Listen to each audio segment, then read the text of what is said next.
The Proceeds of Crime Act not only applies to the persons concerned in the original offence that realises a benefit, but also allows action to be taken against those who assist after its commission in relation to the proceeds. By broadening the application of POCA across law enforcement, we will ensure that all persons involved in the crime are brought before the courts and the benefit is removed from that criminality. Lastly, I would just like to congratulate you all on this important step in joining together these agencies in the effort to broaden the application of POCA across law enforcement. Thank you.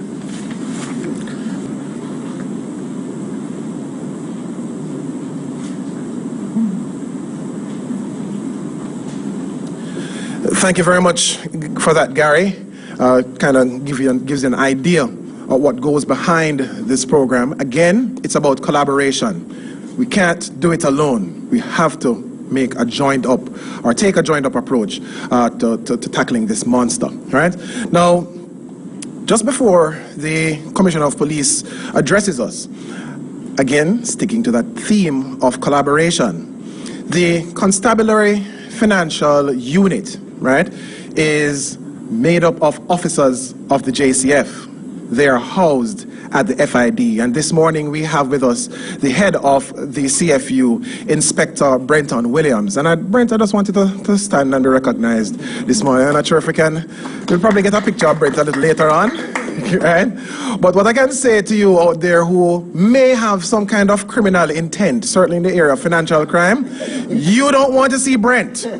He is the last man you want to see, because game over when Brent entered the scene. Right? So thank you very much, Brent, for being here and for all the hard work you put in. And with that said, I now invite, and oh yes, thank you so much. From the Ministry of National Security, we have Mrs. Michelle Lemon with us. Again, collaboration, the Ministry of Finance, the Ministry of National Security, blending together to get rid of financial crime out of this country. Right?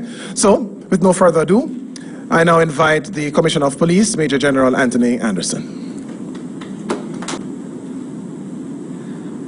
Good morning. Good morning, colleague, heads of agencies, and Mr. Dixon, ladies and gentlemen, and persons who are joining us online. Good morning to you all. It's a genuine pleasure to be back in this room with some of our key partners for the joint press briefing. Today is indicative of the continued commitment of the law enforcement community to work together. The strategic focus of us, the JCF, is subdivided into three main areas: our law enforcement activities, our modernization and transformational initiatives, and our partnerships and stakeholder engagements. What we want to emphasize today are those stakeholder engagements and partnerships.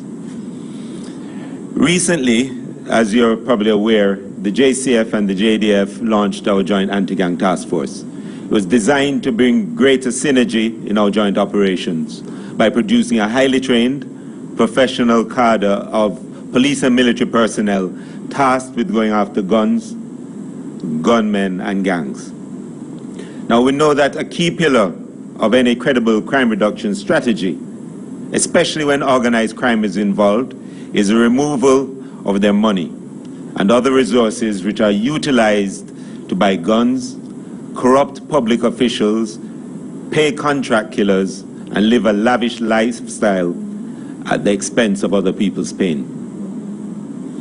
Last November, the JCF and FID signed a memorandum of understanding declaring our commitment to developing greater collaboration between our two entities in the investigation and forfeiture of the proceeds of crime.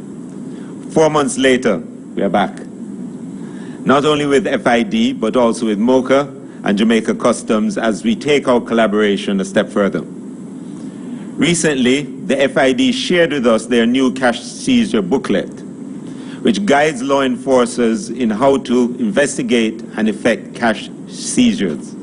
It's a bit of a tongue twister. This is another useful tool of improving investigative capacity as we expand the use of POCA into other offenses, such as the illicit trading in firearms and predatory larceny. The FID has recently reported that between 2019 and 2021, they recovered approximately Jamaican $1.7 billion and forfeited US $1.9 million. Through this partnership, we expect to see even greater results. The only way we'll permanently dismantle criminal organizations is if we target the ill-gotten gains that they use to fund their activities. Just last week, we saw 2 examples of the benefits of stronger strategic partnership. Over the course of 1 week, the JCF managed to seize 44 illegal guns and arrest 3 persons in connection with the 21 that were discovered by Jamaica Customs.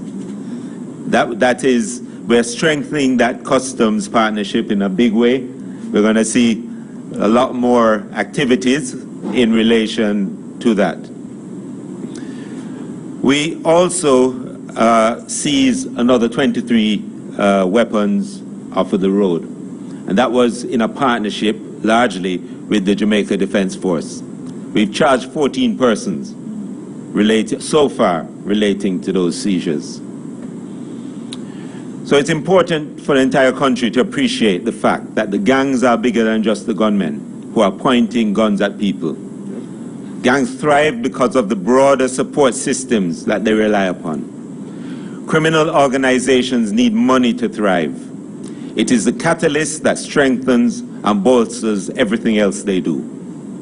The girlfriends and mothers who collect the extortion monies, the school friends who register assets in their name, businesses that knowingly help them launder money, the family members and friends who try to clear the illegal weapons and ammunition. All of them are part of the gang, and all of them are our target. As of today, we will see additional examples of the law enforcement community operating in a coordinated way to seize the unexplained wealth that these criminals are amassing. This is just the beginning. Now, through the collaborative efforts of the police working with the FID, Customs and MOCA, you will see more assets seized. You will see criminals forfeiting their ill-gotten gains. Ladies and gentlemen, let me serve notice today. We are going after the money. And I've said it before, and I'll say it again. The criminals we are dealing with are not poor, unattached youth who are hungry and destitute. Far from it.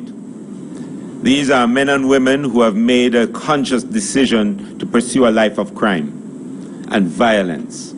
They are amassing considerable amounts of wealth, and they are using that wealth to purchase guns, to hire gunmen, and support gangs. Indeed, many of these criminals have come from poor communities. But once they amass their wealth, they opt to live lavish lifestyles, showing no regard for the people they grew up with. They would much rather engage in money-burning contests than help the poor and needy. They are quicker to wash their high-end vehicles with Hennessy than to fund a school feeding program. These people are using their wealth to hold entire communities to ransom. The good news is that you, the public, can support the strengthened partnership. We all can improve collaboration, and if you see something, say something. If you know something, share it. Criminals thrive when good people make the decision to do nothing. So we are going after the money, but we feel free to direct us as to where to find it. Thank you very much.